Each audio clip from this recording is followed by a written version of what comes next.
Hi, this is Jim from Trek World, and today we're going to take a look at the Star Trek spaceflight chronology. The following program is brought to you in living color.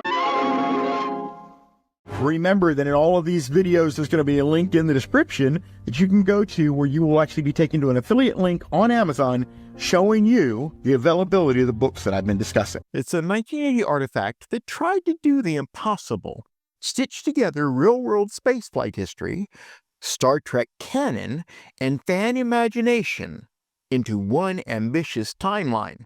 Long before the Star Trek Encyclopedia or even the Okuda's Chronology, this book was the first official attempt to map the journey from NASA's rockets to Captain Kirk's bridge.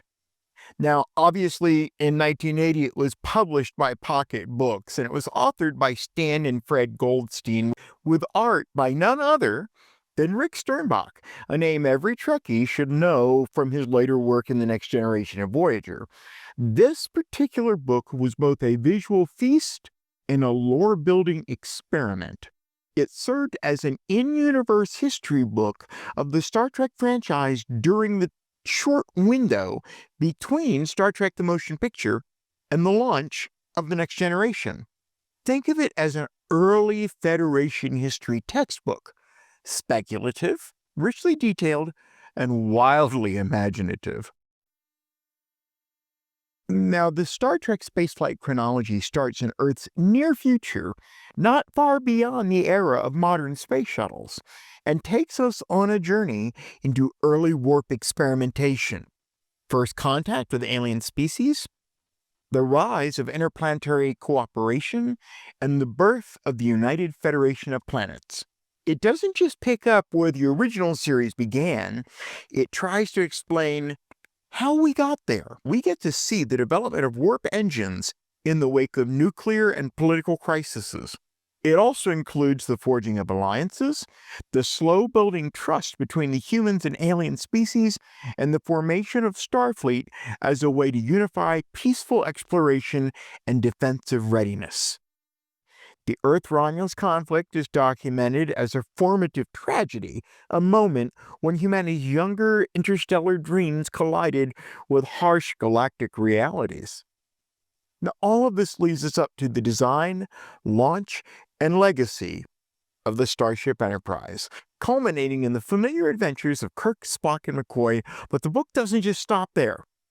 It'll go beyond what was seen on screen, offering speculative entries about missions only hinted at in dialogue or left to fan imagination. Now, what makes this book stand out isn't just the lore, it's the presentation. Rick Sternbach's art throughout the book was sleek, technical, and deeply futuristic, giving readers the feeling they were looking through a real Federation archive. The pages are filled with blueprints, ship schematics, alien portraits, planetary charts, and artistic interpretations of everything from deep space launch vehicles to colony ships.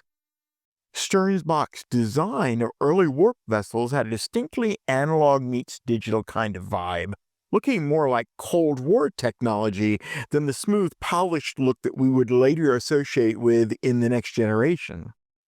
There's a rugged realism to these early ships.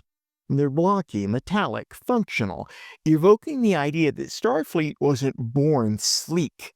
It had to be built from scratch, with failures and flameouts along the way. You'll find logs, mission entries, bios of key historical figures, and timelines that reflect a fictional future as if it had already been written as history. The text doesn't read like science fiction. It reads more like a Federation museum plaque. Now, at the time of its release, the spaceflight chronology was intended to be canonical. This was Trek's only official timeline, approved by Paramount and used as a creative reference. For a brief era, it was the timeline used by both fans and licensed creators. But when The Next Generation premiered, it reset the game. If you have any videos, photos, or documents that you would like to donate to us, please feel free to send them to jim@trek-world.com or submit them via the web at submit.trek-world.com. The series brought its own internal chronology, more scientific, more consistent, and more deliberately mapped out. Soon, Mike and Denise Okuda released the Star Trek Chronology, which revised key dates and events, effectively sidelining the Goldstein-Sternbach book for eternity. Now that said, the spaceflight chronology still lives on in fan memory and in discussions. It introduced ships, events, and characters that, while they may have later been retconned, had their own mythology. Some fans still consider it an alternate history version of how things could have evolved had TNG not restructured canon.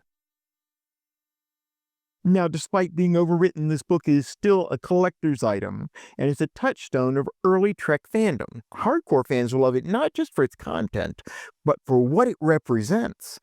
A time when Trek canon was wide open, fan engagement filled the gaps, and every new book built on the universe in a totally unexpected direction. The speculative tone of the book inspired fanfic, fan timelines, and even fan-made tech manuals that carried the same spirit. Even today, you will see references to it pop up in Reddit threads, Trek forums, and YouTube breakdowns discussing, quote, forgotten lore or pre-TNG history. The Bonaventure, an early warp-capable vessel mentioned in the animated series, was given form and function in this book. Many early fans imagined their own role-playing adventures starting on one of these older Starfleet ships, decades before the Enterprise D came into view. And let's not forget the aesthetic, the visual tone, the artwork. The technical font influenced the visual language of Starfleet engineering well in to the 80s and early 90s. The retro-futuristic look of Sternbach's work helped define what early Federation tech should feel like. Now, it used to be that you would have to stumble across this kind of thing at a used bookstore or convention table, but today we do have the glorious advent of things such as Amazon. And there is a link in the description for this video that'll take you through and show you if it's on Amazon and how much it's going to cost. It's more than an outdated canon, so grab it. It's an artifact of a moment when Trek's future was still up for debate. It's one of the last truly Gen 1 pieces that would ever be produced. Thank you so much for visiting my channel to watch one of my videos. I hope you enjoyed the video as much as I enjoyed making it. If you do enjoy this video, I would personally be very grateful if you might please consider subscribing to the channel. Why, you might ask? Well, viewer subscriptions help to ensure that I am able to continue providing more Trek World content like the video you just watched. Remember that in all of these videos, there's going to be a link in the description that you can go to where you will actually be taken to an affiliate link on Amazon showing you the availability of the books that I've been discussing.